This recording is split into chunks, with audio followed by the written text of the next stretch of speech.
What's up, hockey fans? Welcome to another episode of Pod Snipe Celly. My name is Dan Bradley. Alongside me tonight, Joel Fernino. Joel, how you doing tonight, my friend? I'm still processing the nursery rhyme you just mentioned right before you clicked the live button. What would you want to repeat that for everybody? Yeah. So this was one that we would, when I was working in TV news, would throw this one out there sometimes because you would count down coming out of a break or going to whatever was next. And you would normally go 5, 4, 3, 2, and then you don't say 2, and then you just give the cue, right? Right. But one that we started throwing around was you'd be okay, 3, 2, top of the shoe, and it was the top of the show. I see. Roll the open for the top of the show. So top of the shoe being like you're Canadian instead of saying shoe. Right, jokingly, but yeah, that was what we. What are you talking about? 3, 2, top of the shoe. Okay, all right. Well, roll the open and we're into it. I'm great, Dan. I am doing good. I finally got I don't even know if this is a bucket list because it's very easy to do, and I technically did it once already, but went to a Big Ten football tailgate this weekend at University of Iowa. That was fun as hell. It looked like a blast. We didn't go to the game. We just tailgated the game and then watched it at a bar, but that was cool. And I guess that's my second Big Ten because I did it for Northwestern too, but I know University of Iowa is a different animal compared to Northwestern. So it was cool. Iowa hit my parlay for me. Bet the under on Iowa. It was easy. Always bet the under on Iowa. But parlayed it with a money line win because they are a good team defensively. Yeah, their defense is good enough to get them in the top 25, and their offense is so bad they should be bottom 25. Right, exactly. Like this is a relegate to D2 type of offense. Yet they're 7-2, and they're sharing the lead for the Big Ten West. and in spite of HP, who is our resident Iowa Hawkeye fan, yeah, it should be 8-1. I can admit that. That was not a fair catch. Did you take that video of yelling out it wasn't a fair catch? I didn't because I showed that text to some of the like some of my cousin is the senior who goes there. She had us up for family weekend, and I showed it to her and a couple other of her friends, and they're like, I have no idea what that means. So I'm like, oh, all right, well, yeah. HP is still and forever will be mad about the Cooper DeJean fair catch call. Yeah, I mean, I probably could have yelled it, but I was in line with a bunch of porta potties. I wasn't buzzed enough at that point. Fair enough. But how about you, Dan? How you doing? We're getting by.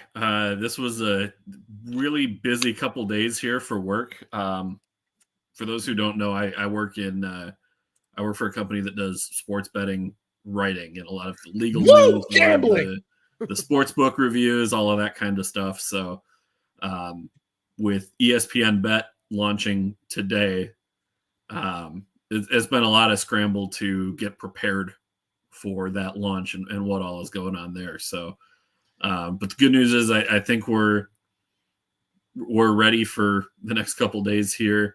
The launch so far seems like it went well, and it seems like it's going well for us, so we'll take it. Love it. Comments already pouring in. I love it. Joey checking in to say he'll listen later, which, yes, listen to Pod Snipe Celly on Spotify and or Apple Podcasts if you cannot listen to us right here and now. Hit that 5-star rating for us. Yeah, exactly. Or speaking of college athletics, our own Bradley Braves are playing some b-ball tonight, but league is in trouble. Joel and I were trying to tell you, Bedard figuring it out. Yeah, don't worry, we're going to talk about that later, Joey. I can promise you that. Yeah, Joel would never not talk about Bedard if given the opportunity. This would be the Pot Snipe Celly brought to you by Connor Bedard. Sam, should I be? Do you want me to put the Vegas hat on? I got a Hawks shirt on. I can put the Vegas hat on. I'll do it. Sam, you're going to want to stick around to the end of this show because we're going to be breaking down tomorrow night's game with the Flyers and the Hurricanes later on. So stick around for that one. Mateo this was before the show even that Mateo got this comment. He was locked, loaded, and ready to go. We are crushing it with this YouTube transition. I almost wonder if we should make the show fully YouTube. I'd be game. I love YouTube. We got Guile coming back. checking in. I'm loving all these comments coming in tonight. Keep them coming throughout the show. Why? So I can't taunt you more. Oh, Sam, Actually, you can always taunt Joel you can on always this show. Taunt me. That's the name of the game. I mean, that's the rules. When Joel loses, everybody wins. Yeah, exactly. I mean, hell, if taunting me gets us to blow up in popularity, please bash the shit out of me. I don't care. At least we can. I'll just sit here and drink my game fuel. At least for us, taunting is fun rather than a 15-yard penalty or a 2-minute unsportsmanlike. We aren't the NFL. We aren't the no fun league. Exactly. But Mateo, actually, his comment can lead us into the first thing we should be covering, or you should mostly be covering. Well, we got two coaching concerns to get at, and we can kind of get at either one. I'm not sure which order you want to do them here, but one of them is talking about Dean Evason and the Minnesota Wild. The other one is talking about the Oilers firing Jay Woodcroft. So that's probably where we should go first. That's kind of the only true big news of since last week.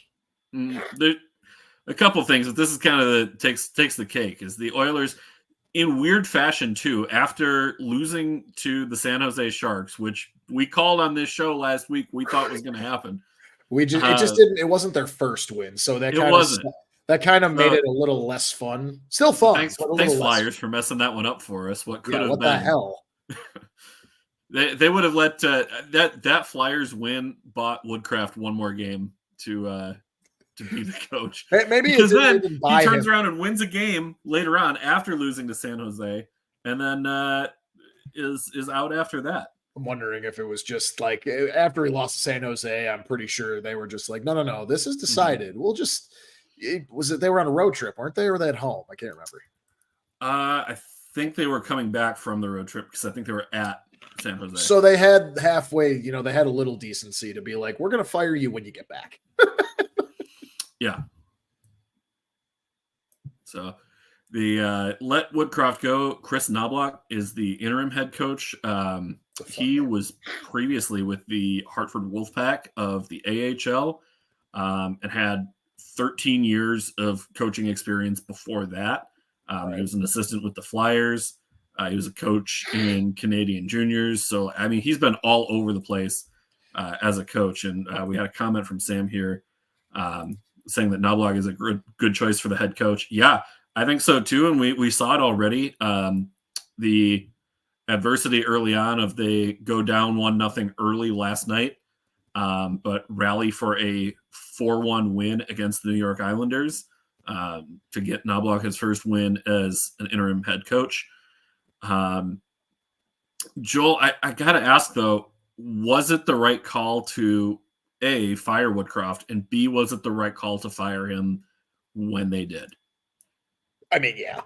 You don't have you do not go into the season and go into your first 13, plus games as a Stanley Cup favorite, and a lot of people, yes, including myself, but a lot of people, a hell of a lot more professional than me, picked the Oilers to finally get over that hump and win the Stanley Cup this year, and you start off like that? No. You can't be. And how long was Woodcroft there again?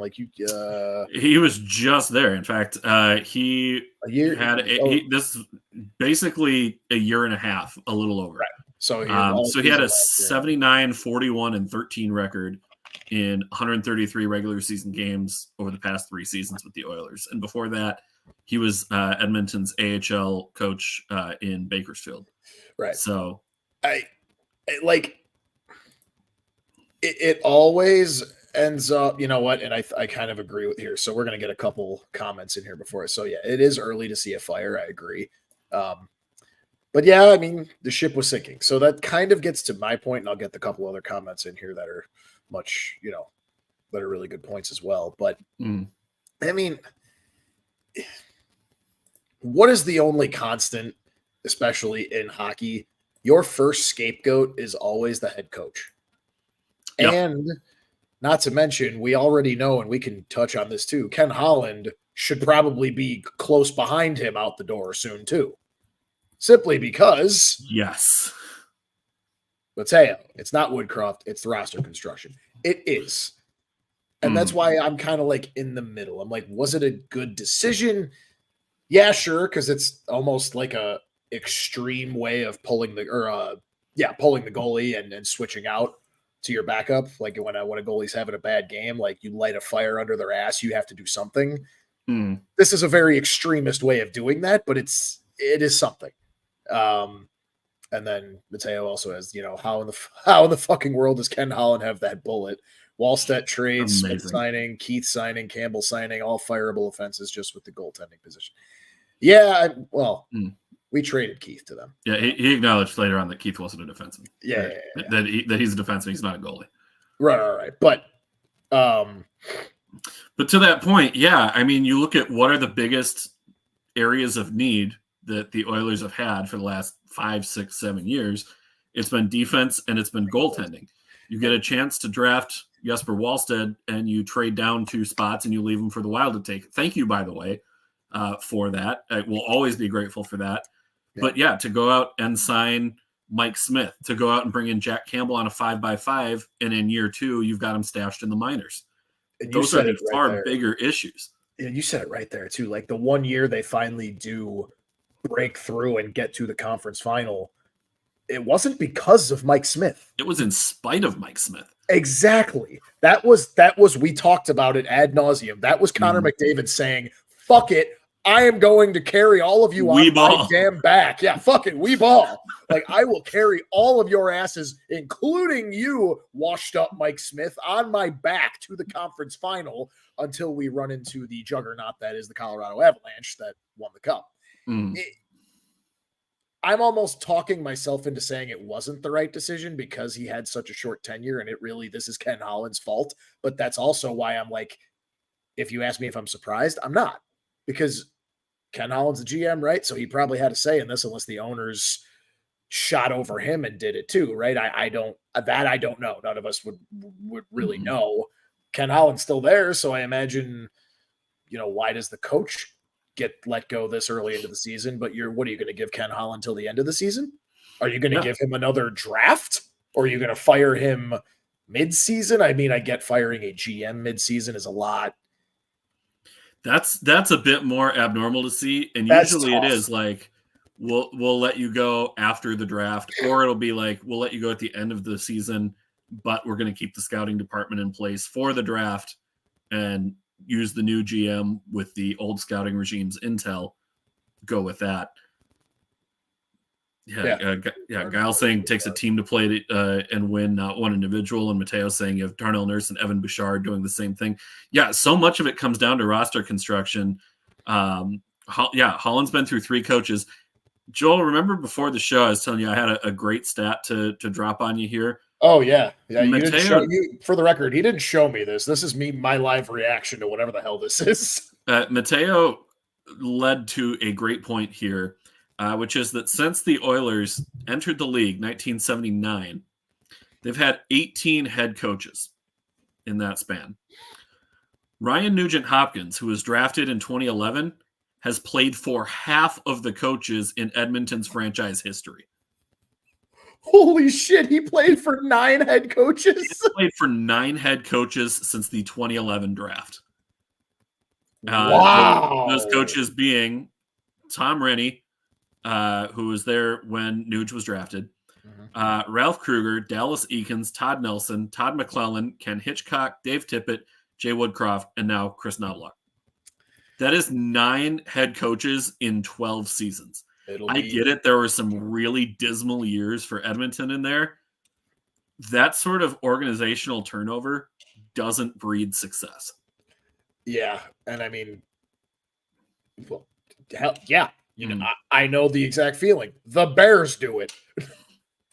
Yeah. And I don't have the stat right now, but it's a pretty similar stat. To me, the one that's really the kicker is Todd Nelson, because he was the coach as an interim during the Tank for McDavid year, and his contract was not renewed after they drafted McDavid and instead went with another coach. And all Todd Nelson did was go get a head coaching gig in the AHL and go win a cup for Hershey and just be one of the best coaches in the AHL ranks who should be getting an NHL job again here very soon, we might add. I think Mateo and I are pretty in lockstep here. Like, yeah, Holland most likely fired Woodcroft and to get everything off of him. And we know how stupid Edmonton Oilers brass has been lately and ownership and everything. Like, they ain't going to notice that it's the roster construction. Like, what? And this was a good point that was brought up too.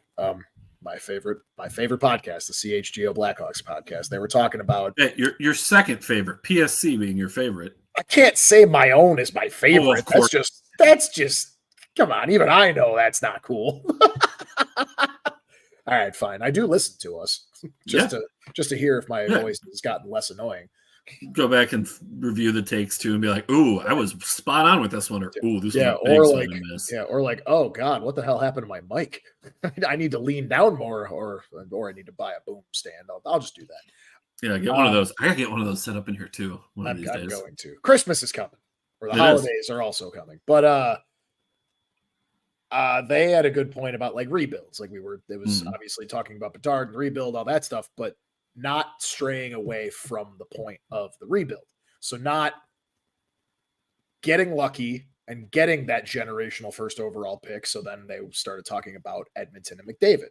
They got lucky. They got first overall. They tanked for McDavid and got him. And then what did they do? There was no plan after that. It was, okay, sell everything, bring in whatever the hell we can salvage for whatever the hell we can put under the salary cap. We're going to try and win now while this kid is 18 years old. Well, and that's not how you do it. And look at where they're at now. That's a result of that. The talent that they have in their key pieces. Like, yes, you have Bouchard and Nurse playing the similar role on the team. But they're both gifted offensive talents who need a true defensive defenseman on their pairing for it to make sense. McDavid and Draisaitl, outstanding players on their own, outstanding players when put together. But the way that they have built around those players, it hasn't offered really any success. Like, you look at the free agent moves, you look at the trades, arguably the best get that they've made is Evander Kane. And even there, that's not really, a move that puts you over the top in any major way. He helped you in the playoff, but it still he wasn't the driving force. He was definitely a good compliment. No, he was right place, right time for sure. Right. Oh man. Yeah. Mateo's got a point. I mean, if that happens, you're fired. If you're not fired, then that ownership has their heads firmly placed up their ass. He needs to be out before that. And kind of tying into this point of the roster construction, it's certainly not for a lack of what McDavid is doing. Megan Chayka put up this graphic on Twitter earlier today that in looking at where McDavid is making these plays, in fact, let's get that banner out of there. He's been absolutely dominating in these main categories of primary shot assists. So if he is the person who is making a primary assist, teammate takes the shot, he is creating 7.3 of those type of chances per game. Primary scoring chances. Nearly 8. Yeah.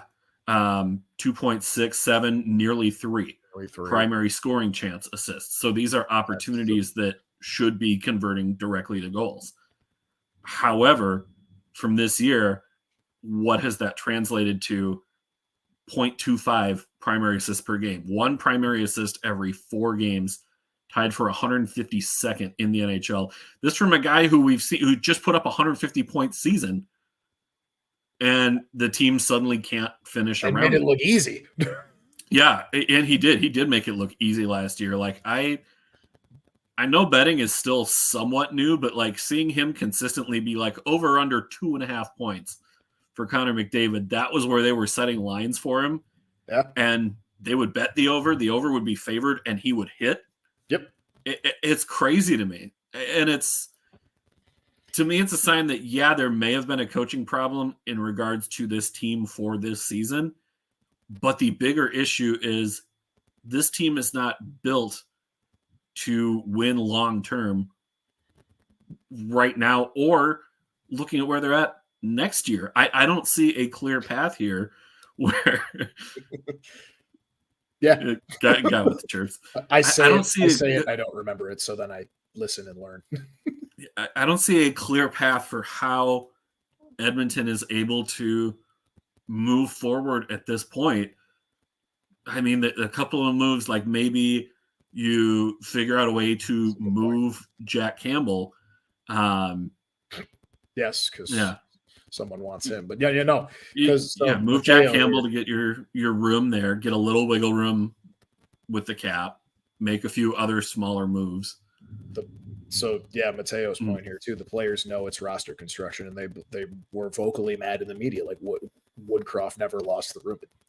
You just completely boned your culture. Like they'll band together, but they're going to do it to spite their shit GM now. Which, I mean, the problem with that is that if you win, the GM gets a lot of the credit, and then there it is. Looks like a genius. So, but if you look bad, then you're not getting yourself any kind of shot for your next deal. But also, to play devil's advocate, that goes back to what I did mention, where it's like if they did all of a sudden start winning, it has a similar effect of the coach pulling the goal or switching out the goalies mid-game to light a fire under your ass. In this case, though, it's the GM switching out the head coaches to light a fire under everyone's ass. I mean, that would look like a pretty smart move if it worked, but that doesn't ever work. No, and it should go without saying, but players don't take, organizations do. Right. It's not that the Oilers are going to just fold and phone it in the rest of the season to get Holland out of there and bring somebody else in. Unless they are actively trying to tank for Macklin Celebrini because they know something we don't, that McDavid and Draisaitl want to leave now. I'm going to be... Draisaitl look real nice in a Blackhawk sweater in 2 years. Those, honestly, the two teams that to me are least deserving of a number one pick would be Edmonton and Chicago, just with their recent draft successes. Obviously. I'm not going to disagree with you. I can't think of another team that I can really be like, wow, I would absolutely hate it more if they got Celebrini than either of those two. And that's not just like a... Are we not able to... Or is that if we got it again, then we're not allowed to type of thing? You can win. You can win it. I don't know. I don't want to say that yet. We're closer to the wild card than we are the lottery right now. I mean, that's fair. We're not gonna make the wild card. Let's see how that plays out. Talk to me again 2 months from now. Talk to me again at the trade deadline. We'll get a sense of where everybody's at there. Yeah, and it's okay because this is probably a good segue into what you want to talk about. You're ahead of us by 1 point, 2 points. Yeah, it's not great in Minnesota right now. And there are some people who are asking about, is Dean Evason still the right choice to be the coach of this team? Mateo had a poll up on Twitter the other day that was getting some pretty significant traction on it as well. Asking about, should the Wild fire Dean Evason?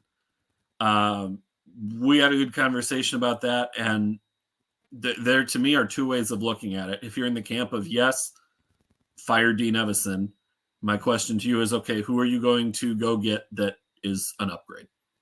Because right now, I'm 99% sure you cannot call up someone from the AHL outside of your own organization, leaving you to coaches who are currently not employed or promoting from the AHL ranks.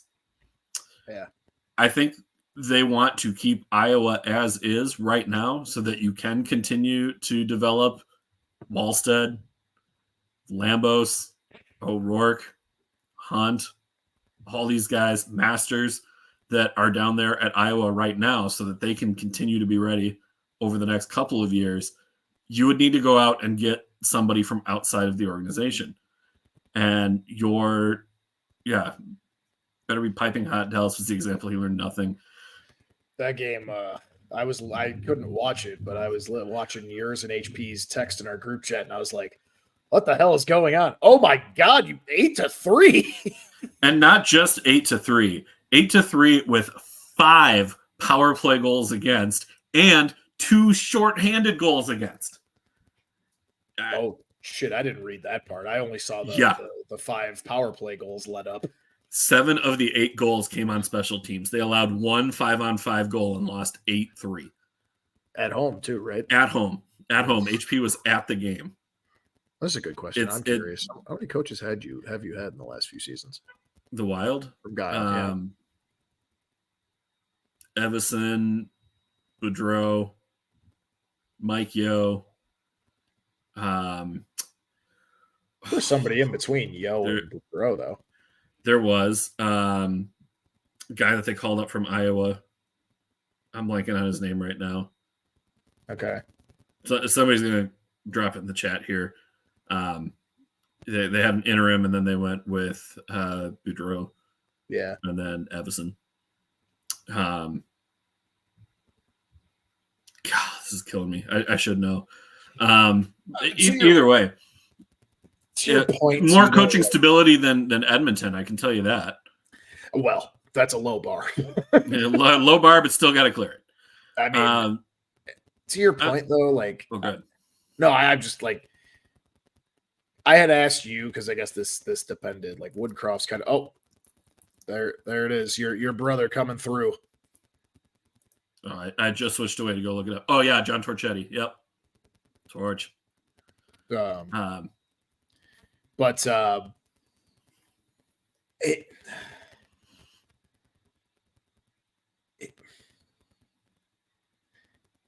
You told me he's been your coach for what, 3 years now? Yeah, so he took over as an interim coach in 2020, and then like rode out the back end of the COVID season, and then the Wild have had back-to-back 100-point seasons under Evason, but also back-to-back first-round playoff exits. Right. So they've also had slow starts in the last couple of seasons, and this one is really, really bad, worse than the slow start last year. Because to me, it seems like it's kind of repeating mistakes. And he got rightfully called out about it, where Dallas's head coach said, well, we did the same thing we did to beat him in the playoffs. We got them taking penalties because we knew our power play was better, and he's just going to try and take runs at us. So that was the coaching adjustment was, okay, take some penalties, get the power play, because you know you're going to score on this Wild power play, which, by the way, is so bad this year. It is on track to be a historic all-time NHL worst power play if it keeps tracking this way over the course of the season. 63%. Holy shit. On the power play. Damn. Like, normally if you're at like 76% or lower, you're like, wow, that's a bad power play. 70% is like, yikes, you're in trouble. 66%. That's rough. Yeah. Guile chiming in again. Yeah, again, his point. Like, did they even have enough seasons to really build something? Well, I'd argue 3 years is enough to build something, but like you have all those first round exits, it becomes a what have you done for me lately type of thing. Yeah. And coming off the heels of an 8-goal loss, it's really, it's got to have you asking some hard questions. Mateo too. He's trying to be positive, but good grief, he did not adjust anything from the 6 games he had as a sample. That's where I would argue too. Like, did I see a stat on Twitter? I believe it was after the Dallas game had gone final, before I even had known the score. I just thought I had saw a tweet mid-game. The Kirill Kaprizov has had his 1,000th giveaway during that game or something. That was a bit of a tongue-in-cheek comment from okay. Michael Russo. It happened to scroll. I scrolled past. I'm like, oh, whoa! But yeah, it was cheeky, but the degree to which Kaprizov has turned the puck over this year compared to what we've seen the last couple of years, there's some concerns as well that he may be playing hurt. and unclear if it's a new injury or if it's a lingering injury dating back to last season with the Logan Stanley play. Yeah. So they gave him a rest day. And I think as well, like, I'm going to be very surprised if he touches the ice before this weekend, which kind of gets me to where I want to go next here. The NHL Global Series in Sweden this weekend. I had a final question. Oh, go ahead. For Dean Evason. Mm. So to close out your Dean Evason talk, with 15 games played in the season for your Minnesota Wild, at 5-8-2, 12 points, good enough for 6th in the Central. Only 2 points ahead of us and the Preds, behind the likes of Arizona, the Blues, and then Winnipeg, Colorado, Dallas. What would you do? You are the GM now of the Minnesota Wild. If I'm in Billy's shoes and I'm looking at this as do I fire Dean Evason? Yep. Not till the end of the year. Okay. I think back-to-back 100-point seasons, you've earned at the very least the right to ride it out until the end of the regular season and see where things are at and try and make some adjustments. But you also have to see some of these adjustments relatively soon. And Evason is not a coach who is known for making adjustments. He very much locks into his lines, and it's kind of a keep at it until it starts working, which, as we know, can be the definition of insanity, trying the same thing over and over again and hoping for different results. So you got to be able to make some adjustments somewhere along the way here. Dean has earned himself the time to try and make some of these adjustments, but it's concerning to see that it's these same repeated mistakes over and over again. And hopefully we're not bringing those same mistakes to the international stage. You will be there. I'm not me personally, but the Wild will be there. Yes. The Wild are playing in this global series. Four teams playing there this weekend. It'll be the Wild, the Detroit Red Wings, the Ottawa Senators, and the Toronto Maple Leafs. One thing that I thought was really cool is the Wild called up Jesper Wallstedt, who is from Sweden, to travel with the team for the series. He'll be dressing as the number 3 goaltender, which because they're bringing the game internationally and you can't just call someone up from Iowa, right? And have them there for the next day for the game. Not at all realistic. They have created some sort of flexibility that allows the team to carry a couple of extra players without it counting the same way towards a cap hit as playing in North America. Do they give him a game? No. He should not touch NHL ice outside of warmups and outside of a chance to salute the crowd. I have been very adamantly, you do not rush Wallstedt's development. Trust the process. Let him cook at Iowa. You need him to be the goalie for the next 10 years. I agree. Don't ruin it by calling him up behind. As bad as this defense has been this year, that'll rock your confidence real quick. There is one team that has allowed more goals than the Wild this year, and it's the San Jose Sharks, who got their first win last week. Right. That's it. They are not playing well enough right now to give Wallstedt the task of fixing problems that he didn't create.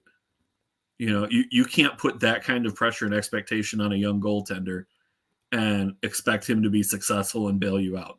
That can't be the answer here. You need to turn to Fleury, who Fleury has played reasonably well this year. In fact, he has outplayed Gustafsson this year. It is just how porous the defense in front of him as a team has been that is leading to these bigger issues. I love Wallstedt. I want him to be the guy, and he's going to be. He's not the guy for right now. You give him his moment to salute the crowd and go see family and all that kind of stuff.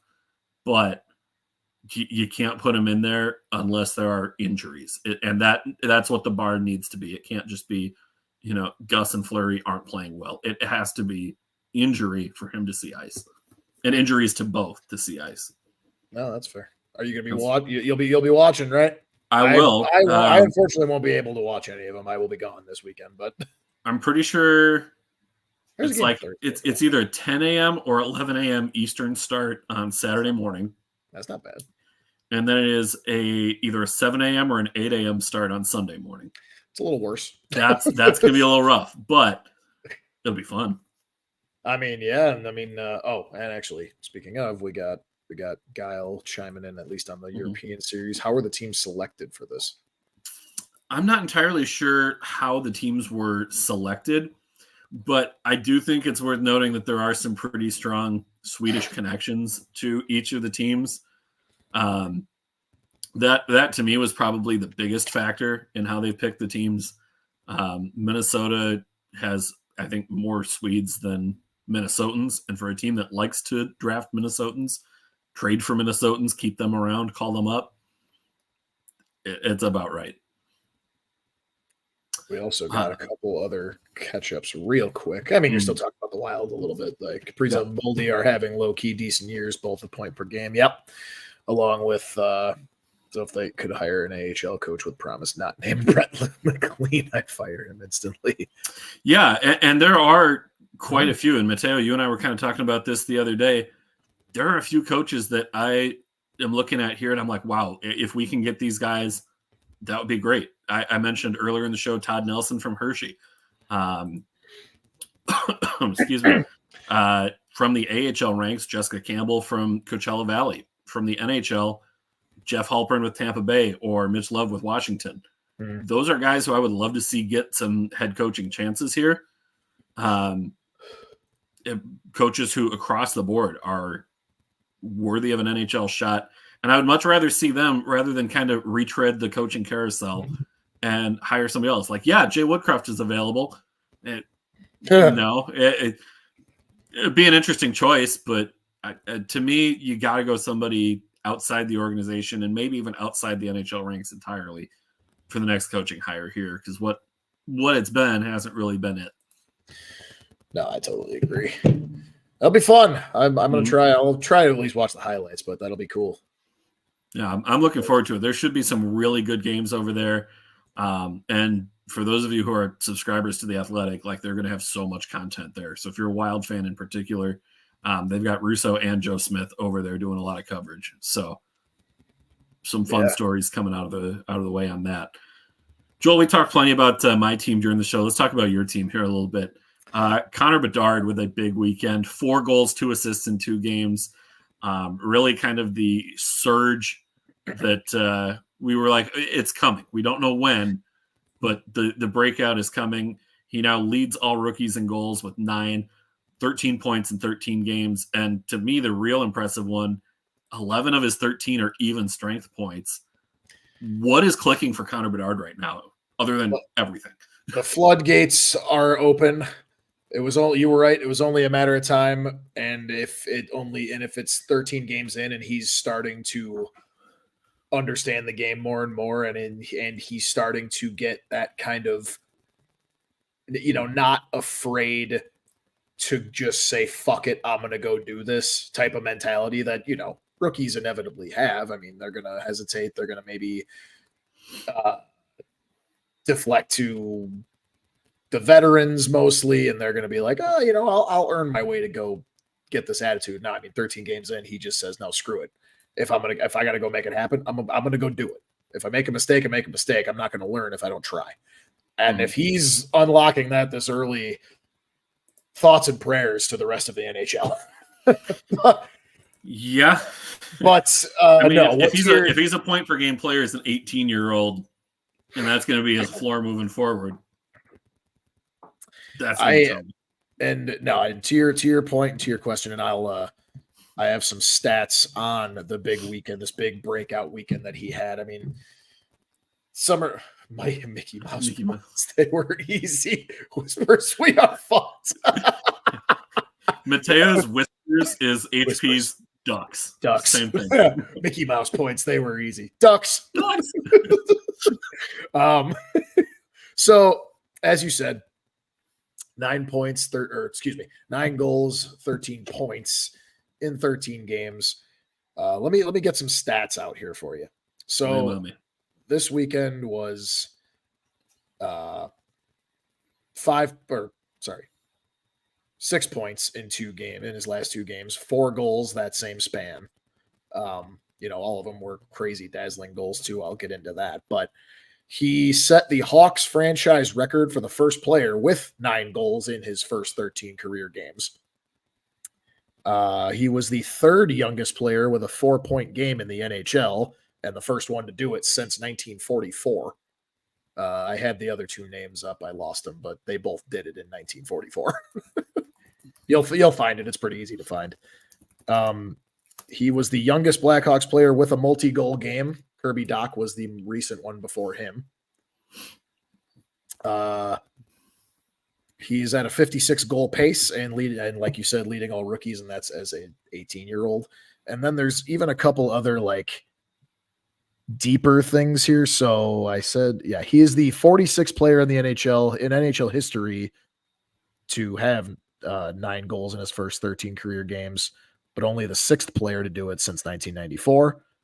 Mm-hmm. And actually, I kind of want to ask you if you can name the other 5. Run that stat by me again. 9 goals in their first 13 career games.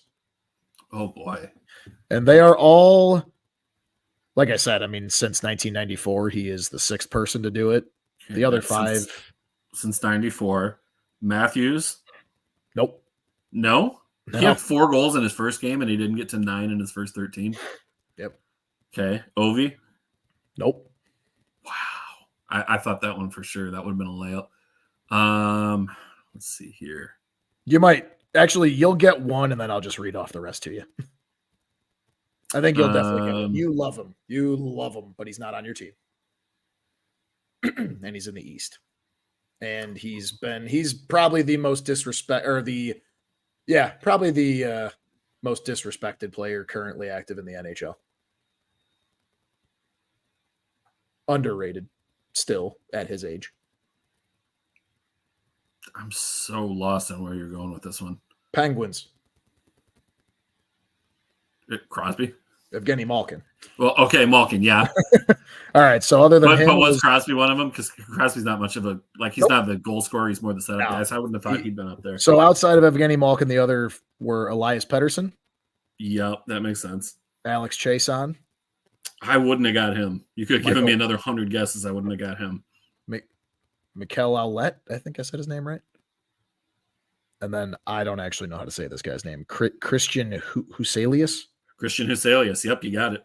Yeah, so all with that. Bedard's also the 10th NHL player since 2009 to score 8 goals in 8 game span at any point during his rookie season. Who is the other one? Hold on. The most recent prior example. You should know him very well. Kaprizov? Yep. Yep. Yeah, so, I mean, there's so many. That's why we wanted to touch on this. Like, and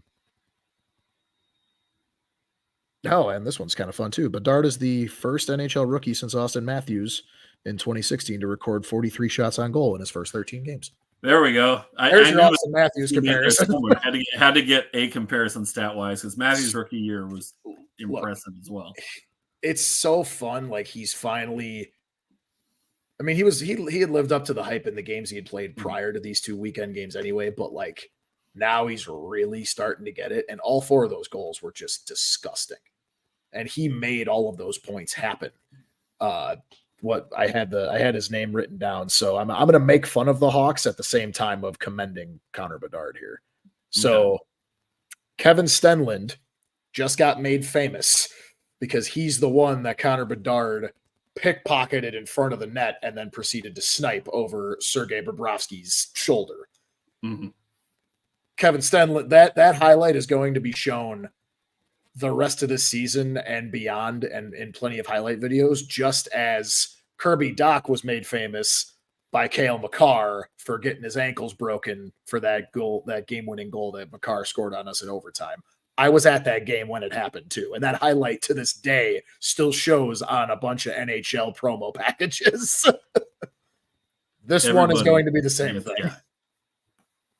We got some comments coming in here. Oh yeah, here we go. Mateo got it. Malkin. Guy, how many veterans are around him? 6 years or more seasons in the league. Yeah.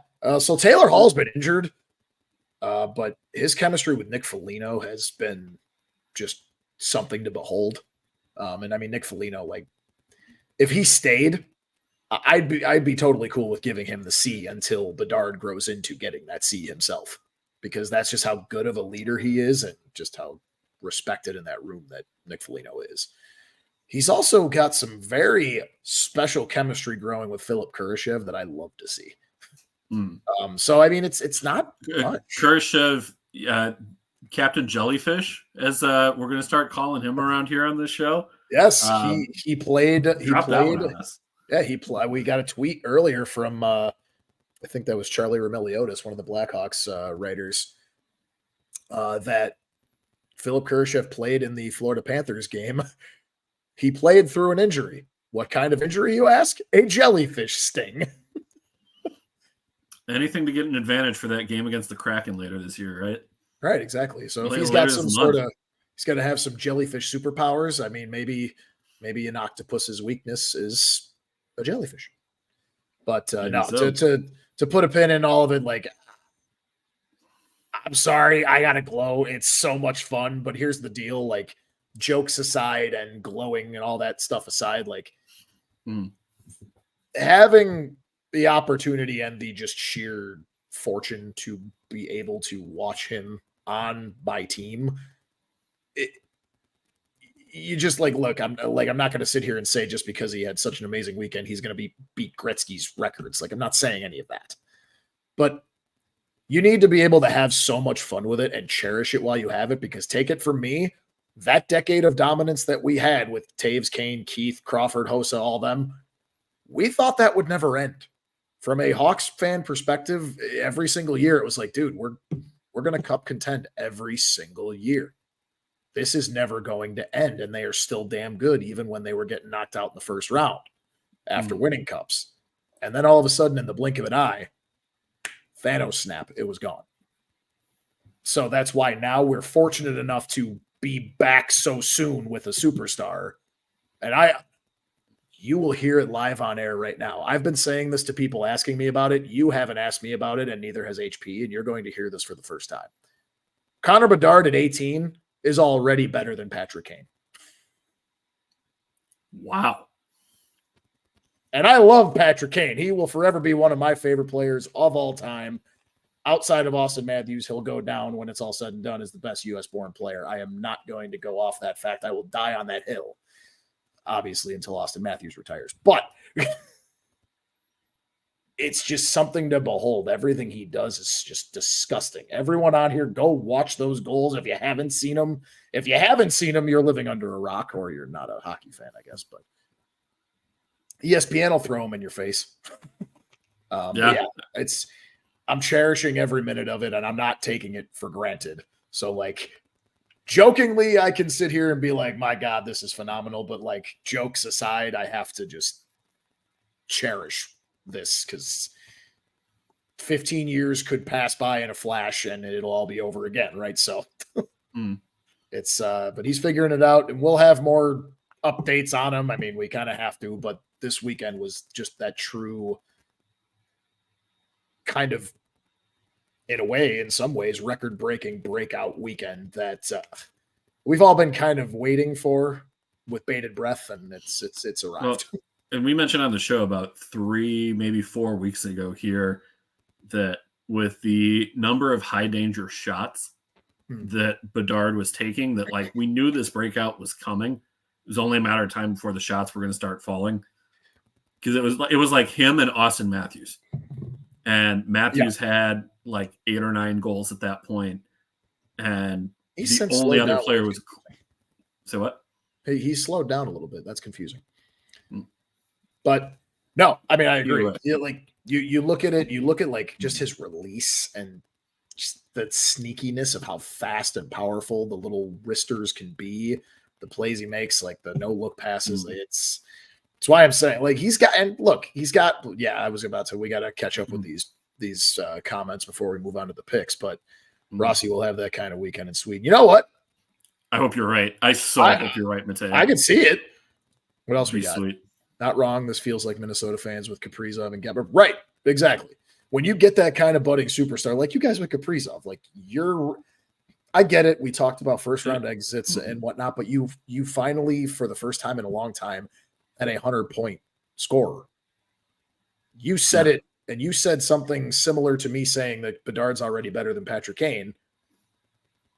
You said it yourself, and I guess it's probably a long shot, but still, you said it yourself that Kaprizov is probably the best player you've ever had.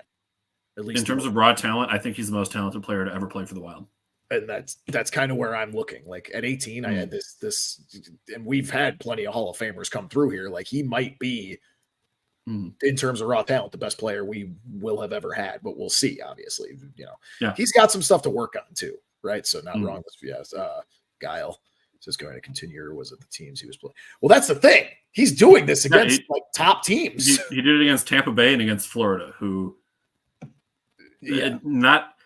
Florida is not the Cup finalist that they were last year. Tampa Bay is not the Cup winner that they were 2 years ago. But Sergei Bobrovsky is reasonably good teams. Yeah.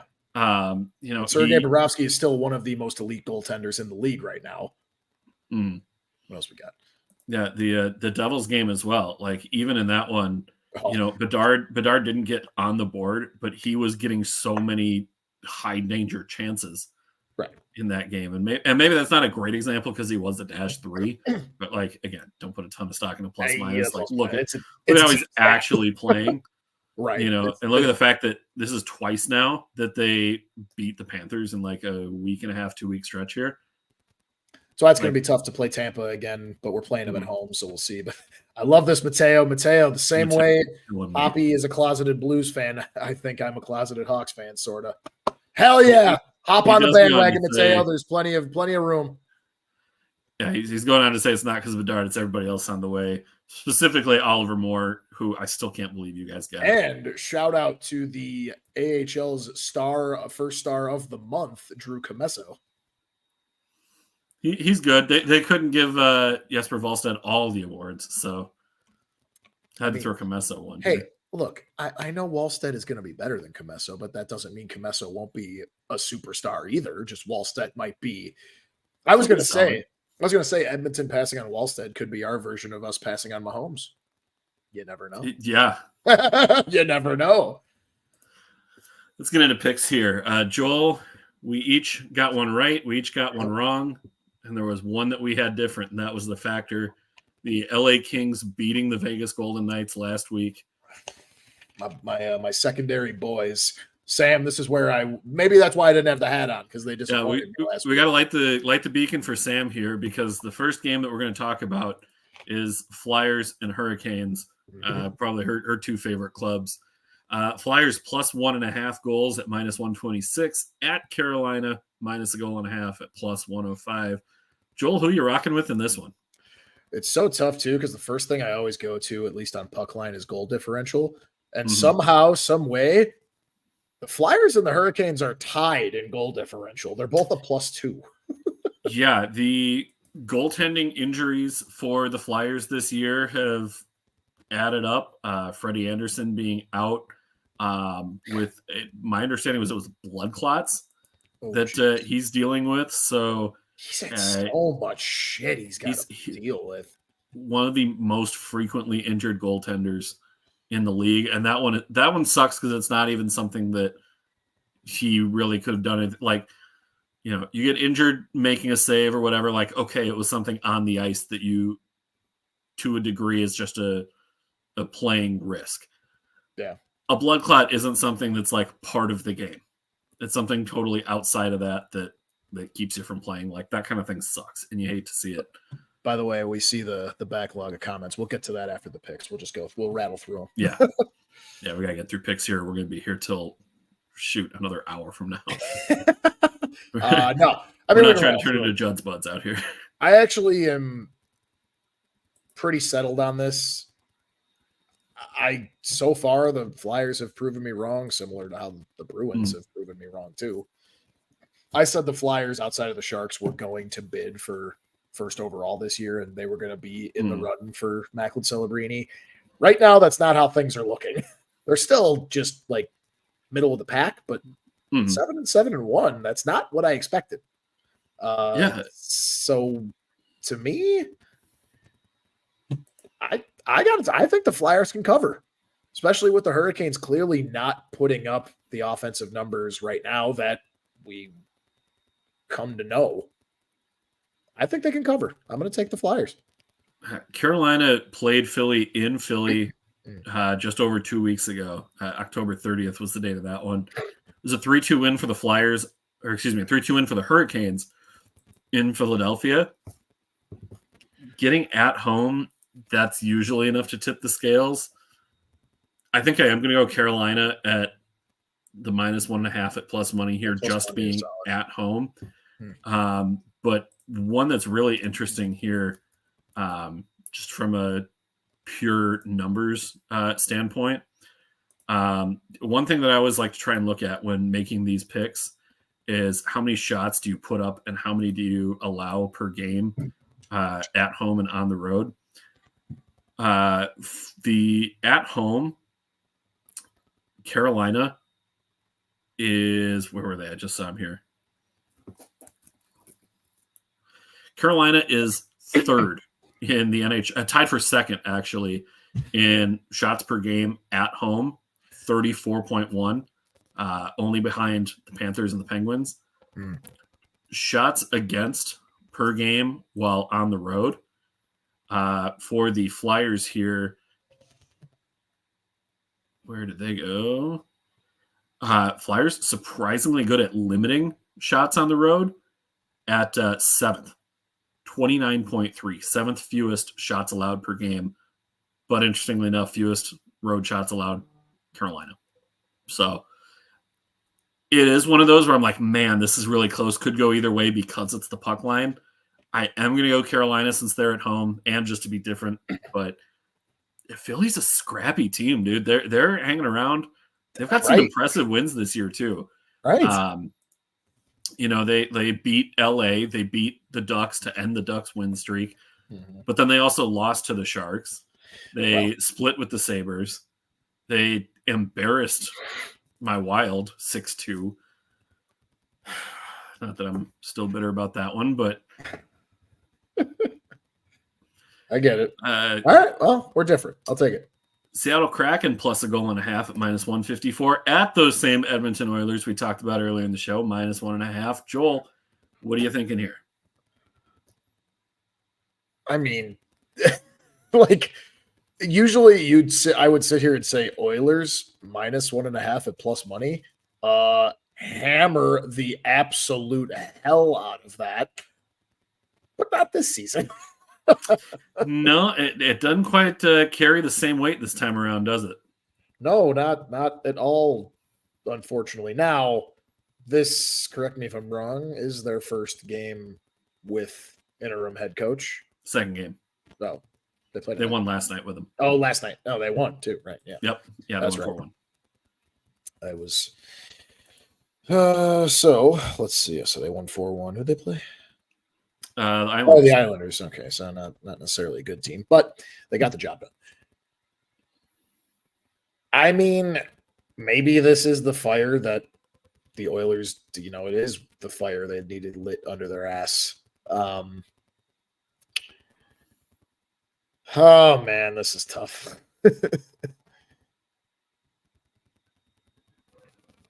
You know what? I kind of want to do what you just did with the last one. I am going to take the Oilers at -1.5 on plus money. I think it's fun. Maybe they're waking up now with the interim head coach, and like we said too, we talked about it, just to spite Ken Holland. I like it. Could be. I'm gonna say Oilers. I don't feel good about it, but fuck it. I'm gonna go Edmonton as well. Oh, wow, really? Despite being ahead in the standings, Seattle -18 goal differential on the year, and Edmonton, as bad as things have been there, -13. Right.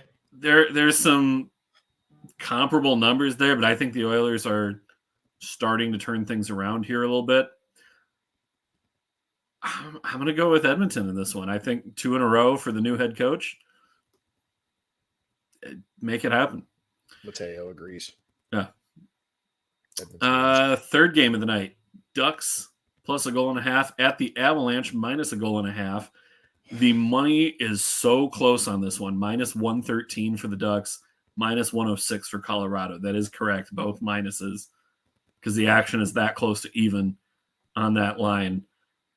This is really splitting hairs of,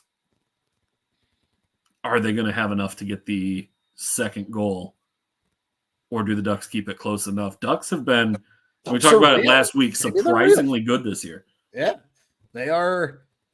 I expected some progression with some of the young kids coming up, but they're hot right now, and I feel like it's tough to not take the Ducks just because they are scrappy. They're gonna keep fighting, and I actually, you know what? Here, like I said, we'll get to most of the comments after the picks, but Ducks win off pure fuck it vibes. Honestly, off that alone, I think I am gonna take the Ducks to cover.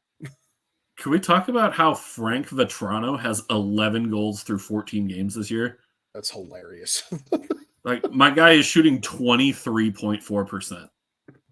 It's 1 in every 5 shots is in the back of the net. That's ridiculous. They couldn't unlock that from him in Boston. Clearly, Boston sucks, and Anaheim's the place to go for that. Yeah. Gotta get my look how things are going for Hampus Lindholm now in Boston, too. Yeah, I picked him up in fantasy. That was a mistake. But thank God we count block shots. He at least is good for something.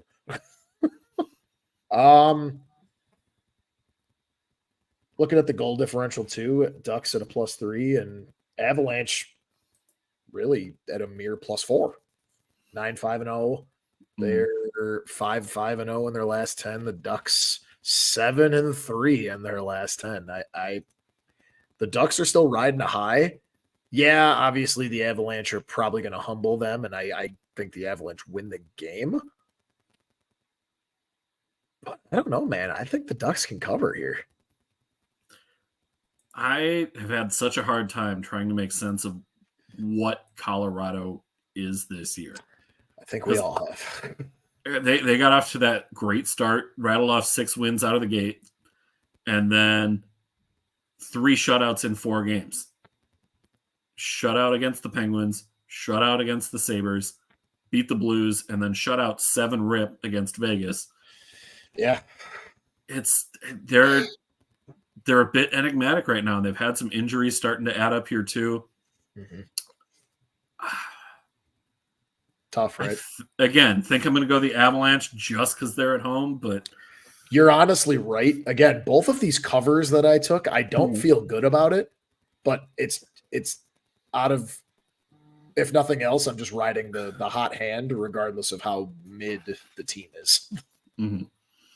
Also, do you listen to Bomani Jones today and his stance on mid? How mid has been warped into being bad, and it's like, no, mid is middle.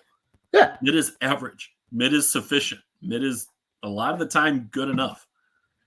Is it great? No, but it's reliable, it's predictable, it's good enough. It's serviceable. That's fair. Mid is a fair way to put those teams this year.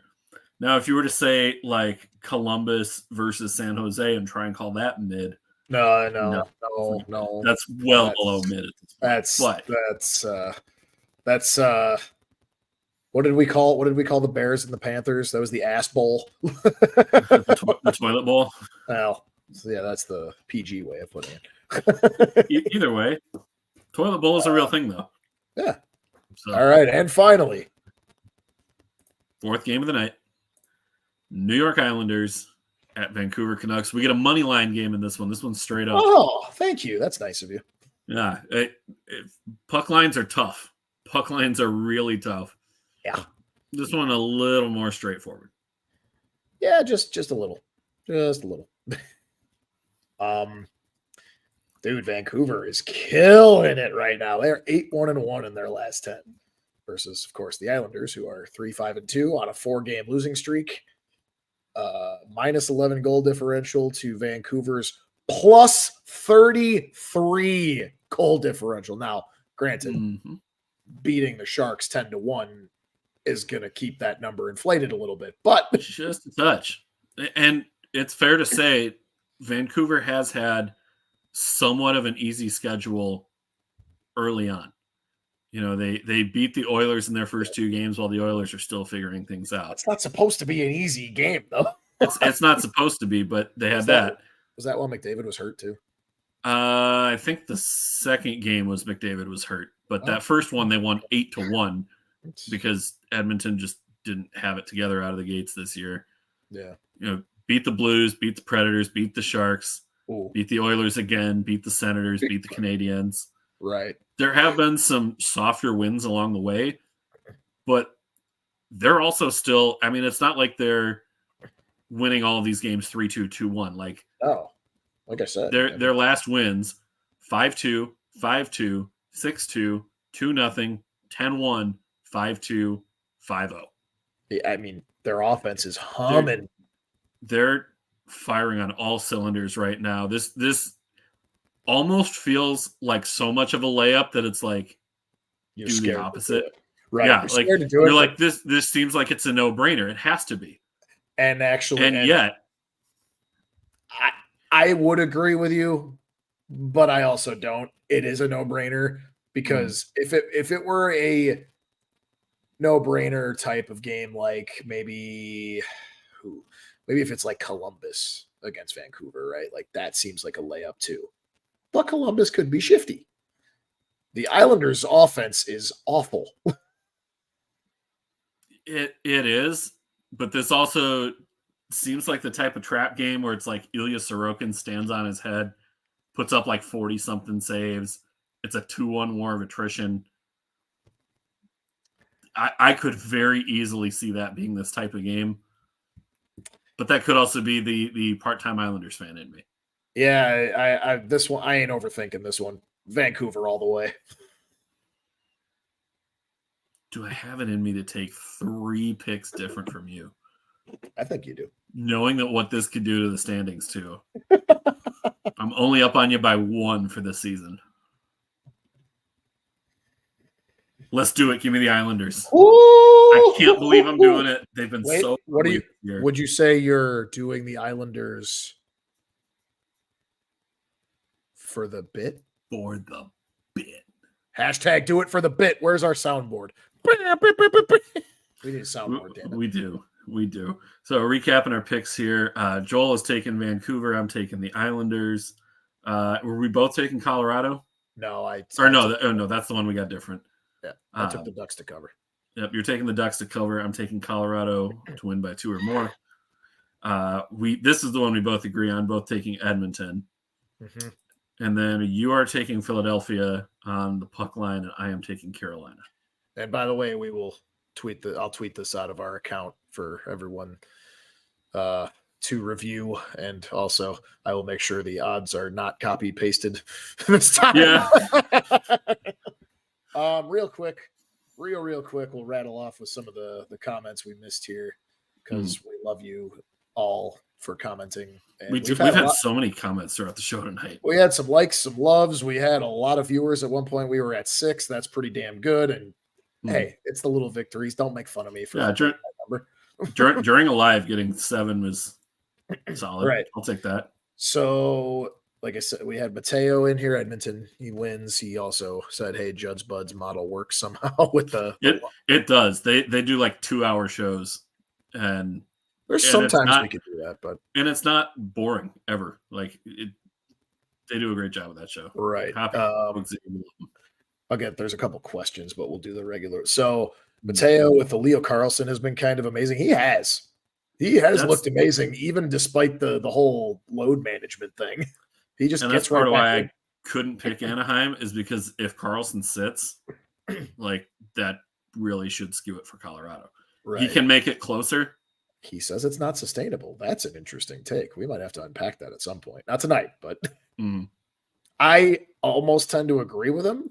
I don't want to though, because it's like I've said multiple times. I'm not sitting here going, I want all rookies to suck except for Bedard. No, that's boring. I don't want that. We want them to be good. I want a point battle. Guile saying Avalanche rolls over the Ducks, and I agree with you. I'm just I'm taking the hot hand. What do we got here? Mateo, Colorado is not the big bad monster they used to be. I mean, they could be. I don't know if they're as washed as Tampa is, but Tampa looks cooked, dude. The thing is too, like that first period we played them, they were peppering us with shots, but nothing was going in. Oh. Mateo said he's talking about the Toronto shooting percentage on the not sustainable. 23.4%. Yeah. Okay. Never mind. Yeah. That makes sense then. This is what happens when we get too far backed up on comments. One of them is going home with the lid of the toilet. Yep. Isles. Yeah. Now the two questions that we got were what is Anaheim's coaching history, since we were talking about coaching history. Still more sustainable than the Oilers, I believe. Yeah, they've had a couple recently. Greg Cronin is in his first year this year. They had Dallas Eakins the last 4 years. Not good. Those are some rough years. Bruce Boudreau got him through. He was there for a while. He did reasonably well. He was there 2011 to 2016. And then it was Randy Carlyle, and then Bob Murray for a hot second, and then Dallas Eakins. Yeah, Boudreau was arguably one of their best coaches, at least of that kind of decade, at least. Current coach's history. The current coach's history? Where is Cronin? Oh, okay. Yeah, so he was. I know why Mateo's asking this one. Was he a wild coach? No. Mateo is asking this one because the only coaching experience that Cronin had before the coaching gig here was he was an assistant coach at his alma mater, Colby College, graduate assistant at the University of Maine, assistant for Colorado College, and has kind of bounced around as an assistant. His AHL gigs, assistant with he finally got his head coaching gig with Colorado, and was an AHL head coach in Colorado. This is his first NHL coaching gig. His resume, if you will. Yeah, thanks for that one, Mateo. And then the other question. That's if you know, you know. Oh yeah, I got you. Yeah, I got that one. And then the only other question was Guile, like what could the Hawks add to help Bedard? It's a defense. Yeah. I mean that's the interesting question because I mean four new defensemen. 3. Which 3 are you kicking to the curb? Well, Zaitsev, Tenorti. Yep. And probably just because he's a little older at this point. Well, no, he's not. I mean, if we found somebody much better than him, maybe Murphy. Even though I've grown to like Murphy. I was going to throw Seth Jones on that list. Absolutely not. Seth Jones has been damn good, and he does a lot of good things. Just because he's overpaid by a couple $1 million doesn't mean he's awful. I'm serious. I could go on a massive. You're right. He just doesn't play up to. Also, I don't expect you to be watching all of their games. I scout him out. He makes some phenomenal plays, and that's the only reason to. Also, his skill to keep the puck from passing over the blue line on the power play is incredible. And that's why he stays on PP1, because you want Bedard to get all that time in the O-zone. Korchinski should eventually move up to it, but anyway. One stat I would love to see them add with advanced stats, because they do like zone exits as a advanced stat for defensemen, and percentage of the time where you make the effort to clear the zone and you clear the zone would be zone retentions. Opportunities where the puck is moving outside of the zone and you make the play to retain the zone successfully. I hope there's a stat somewhere for that. I'm sure there is in a team's analytics department. Probably not publicly available data, but if somebody knows where to find that, let me know. Yeah. But I mean, to Giles' question, I mean, it depends. Like we're rebuilding. Like it's like a two-pronged question because it's like, what can you add? Well, you hope that a lot of the pipeline of the draft picks that we have made and will make over the next couple of years, that's what you add to help Bedard, like an Oliver Moore, like Sam Renzel, like Frank Nazer, like Comesso. Well, to help out Bedard. Oh, but just as a skater. Yeah. Drew Comesso, of course, but yeah, as a skater, I mean, you hope to oh God. They had really big weeks this week too in college. What were their names? I'd have to find them. I'll figure it out. But and then I mean, from a veteran perspective, I don't know. We're gonna sign William Nylander and Leon Draisaitl all in the same offseason, so maybe that'll help. You think the Wild, when they get 15 million cap room off the books, and they see, hey, Leon Draisaitl, we've never had a center of your caliber play for our team. Ooh, hold up! We got a breaking news report. Oh, it's not of a signing, but it is of a meeting with a team. Patrick Kane reportedly met with the Maple Leafs on Tuesday as part of his process of signing with a club. As part of his process of continuing to not play defense, and as part of the Leafs' commitment to not playing defense. What a perfect fit that is! It would make so much sense.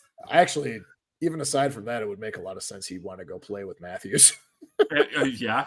I mean, that part, yes, makes sense. But, like, what part of defense do the Leafs not get? Okay, well, that you don't need Patrick Kane to play defense. You don't, but you need somebody on that team to play defense. I mean, yeah. Yeah. I'm not disagreeing with you. So that's the guy you go out and get. You've got enough other guys who can contribute offensively. I know. It doesn't make sense. I feel like Johnny Cochran on South Park.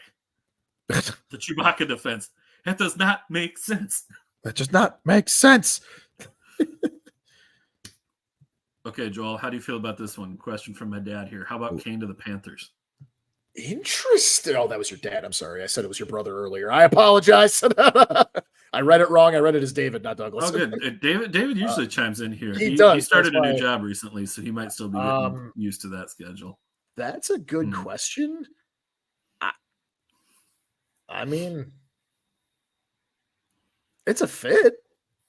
I think they could make the cap work. He ain't going to sign for anything insane. I got to put Mateo's chirp for Toronto up here. Oh, you have Klingberg the astronaut. Because my guy is just lost in space. Yeah. Yeah, Kane to the Panthers. That is intriguing to me. Just like the report I just read on the Toronto thing, like those are two teams I was not ever expecting. I don't really have a reason for you. I just wasn't expecting either of those teams. But I mean, I guess, if Kane wants to move down to Florida, Tampa can't afford him regardless of what they sign him for. So that's not going to happen. Tampa will find a way. I don't know how they continue to find ways to get these guys. And at least with Kane, they won't have to give up 2 firsts and 3 seconds to go get him. Right. Yeah, I don't know. I mean, I think the Panthers is a solid fit. It's definitely a shot of adrenaline to the offense. But we'll see. Interesting. We'll have the report of when he signs. I'm going to try and Joel Stradamus this and say he does sign with a team in January. I think he's going to wait out until the new year and then probably have something finalized around the holidays, and then actually we'll be made aware of it. It'll be made official sometime in January. Yeah, because wherever he goes, he's got to be getting ice time consistently now. So getting some of these team tryouts just to be getting on the ice and showing hey, I still got it. Right. He's got to get some of that in here too. That's probably a good place to end it for tonight. Yeah, we don't have to do no 2 minutes for roughing tonight. Yeah, we'll just can it. No show next week due to American Thanksgiving. So next show will be Tuesday, November 28th. That show will be at 8 o'clock Eastern, 7 Central. But from Joel and I here at Pod Snipe Celly. Hold on. We got to end the show. We're off next week because of Thanksgiving. We got to end the show. What is your favorite Thanksgiving side dish? That's a good question. Chime in the comments before we head out. What your favorite Thanksgiving, if you celebrate Thanksgiving.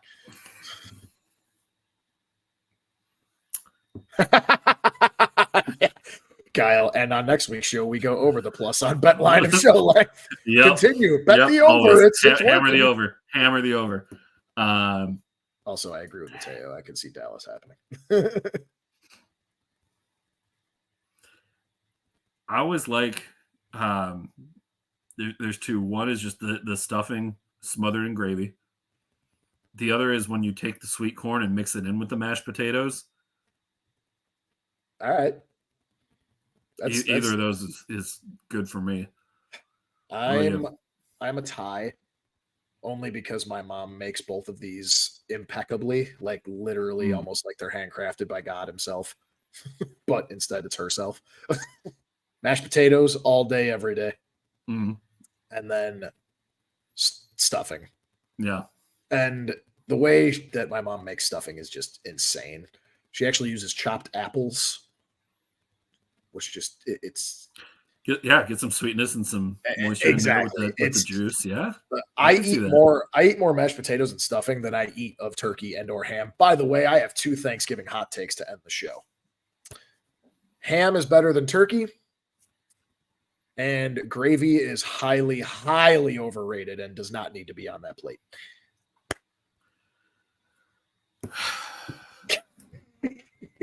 You're gonna drop a take like that right at the end of the show. Yes, I respectfully disagree with you. And Mateo coming in with me. Gravy sucks. I don't know what. Oh, croissant. Gotta go with croissant. I agree. I mean, rolls, croissants. Yep, there we go. Gravy sucks. Get gravy away from my mashed potatoes because it just makes them worse. If you don't like gravy on mashed potatoes, you're making the wrong gravy. Got Guile with the wild rice hot dish. I like that. That's a good one. That's a classic. Anyway, enjoy Thanksgiving, everybody. He's Joel. I'm Dan. Gravy sucks. See you in 2 weeks. Happy Thanksgiving, everybody.